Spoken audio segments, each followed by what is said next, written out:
if you would have known 20 years later, you could be doing a 0.3 rating and still making money, like they would have never gotten rid of it, you know. Yep. But nobody could look forward to that. Look that far ahead. Did you know that Brad Siegel's college roommate Stu Snyder was a part of WWE for like a small time period when WWE bought WCW? You ever think about like that's kind of like a odd coincidence?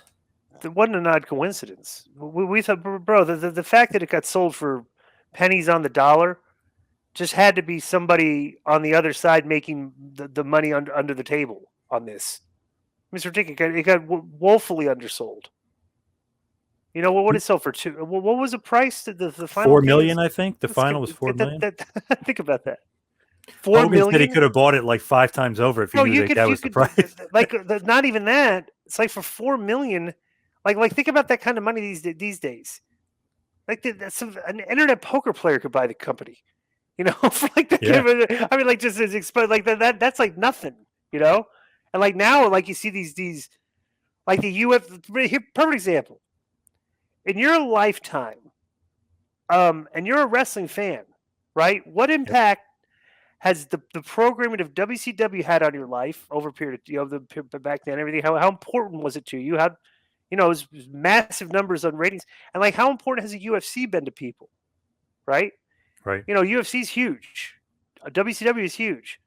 WCW sold for 4 million. UFC sold for 4 billion. So it's just and you just look at those numbers. You're like, well, what happened here? So it's just all shady shit that nobody that we'll never know about. We don't know about the phone calls, the private conversations, the emails, everything, because there's never like there's never a trial brought up or it was investigated. It's like we don't know what happened. We don't know why it was sold so much, but obviously I would be willing to bet money that if there's and probably text messages, emails, something, there's a history of some corrupt goings on that took place during that process. And I would bet my life savings on that, That guy, Jamie Kellner, if you really analyze it, may be the worst executive of all time. He got $65 million offer from Bischoff and Fusion Media, but decided to take a $4 million offer. If that was anybody else in any sort of business, he would have been fired 10 times over. You know what I mean? He would never got another job. Yeah, it's unbelievable. It's crazy. I mean, there's no you could like I don't know if you can even sue or anything or whatever, but like if you just investigated that, it just wouldn't make any sense whatsoever. Yeah.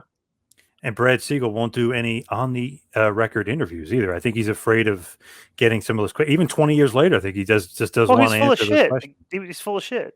Guy was full of shit. That's why he won't do any. I mean, obviously, he won't do any. He's either not interested or he's full of shit. And I would suggest at this day and age, if somebody asks you to interview, like there's so much history and that so much been written, so much, you'd want to go on the record and get your story straight. He don't even want to. Yep. So that tells you all you really need to know, right? Thank you for watching the Hannibal TV. Please like this video if you enjoyed it and click the subscribe button to not miss any of our latest shoot interviews, match videos, or news updates. Support us on patreon.com for $1.99 a month to watch our full shoot interviews ad-free and help our channel grow. Follow us on Twitter at the Hannibal TV for instant updates.